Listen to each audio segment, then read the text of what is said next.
আমি এই বিষয়ে করছি যে 1.5 বছর তো হয়েই গেছে, আরও কত 1.5 বছর কাটারিটা আমি জানি না।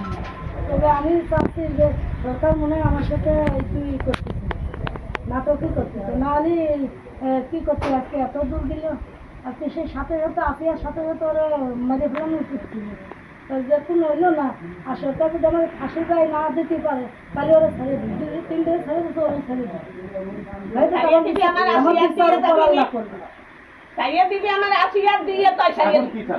তাহলে তো আমি ফাঁসি চাইছিলাম, কিন্তু আজকে না কালকে না তো দিন পার করে দিচ্ছি।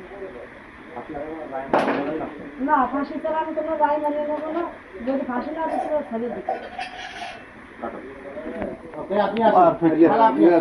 ওনার কাছে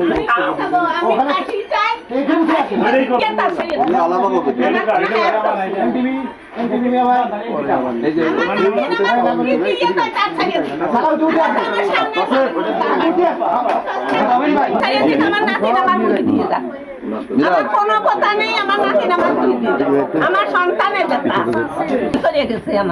আমারও সব লাগবে না বাবা, আমার ভয় করে, আমি কিছু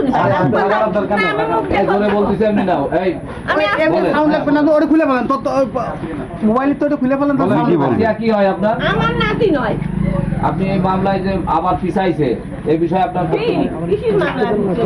এই ফাঁসির রায় এটা হাইকোর্টে আবার 31শে আগস্টে গেছে। তাহলে 31শে আগস্টে গেছে, ভালো করেছে। আমার নাতিন আমার বুকি দিয়ে যান, আমার কোনো জানে আপনারা নিয়ে যান, আমার নাতিন দিয়ে আমার বুকি দিয়ে যান, আমার আফসোস নেই। আমার মনির আমার বুকি দিয়ে যান, আমি নাতিন নিয়ে খেলা করবো, আমি হিটু নিয়ে খেলা করবো না, আমার নাতিন নিয়ে মুড়ি নিয়ে খেলা। হিটু শেখের কি চান? হিটু শেখের ফাঁসি চাই, হিটু সাওয়ালের ফাঁসি চাই, হিটু সাওয়ালেই করেছে, হিটু সাওয়ালেই করেছে। তাহলে হিটু কেন প্রধান হিটু সাওয়ালে হিটু বড় সাওয়াল দূষিত না, হিটুর বউ খালি হিটুর সাওয়াল আর হিটু, এই 3টে লোকের ফাঁসি চাই, আর কারো ফাঁসি চাই না। আর না তাই যদি না দিতে পারো বা ভাড়া, তোমরা আমার নাতিনটা দিয়ে দাও, এই যে আমি ধন্যবাদ, আর কিছু চাচ্ছি না। আপনার নাম? আমার নাম সাজেদা, আবার কি আর কিছু না। আমার আসিয়া লাইনে দিয়ে দাও, হাইকোর্ট ওলারা আমার আসিয়া দিয়ে দাও। আমার নাতিনি আমি নাতিনি চাই, আমি কিছু চাচ্ছি না।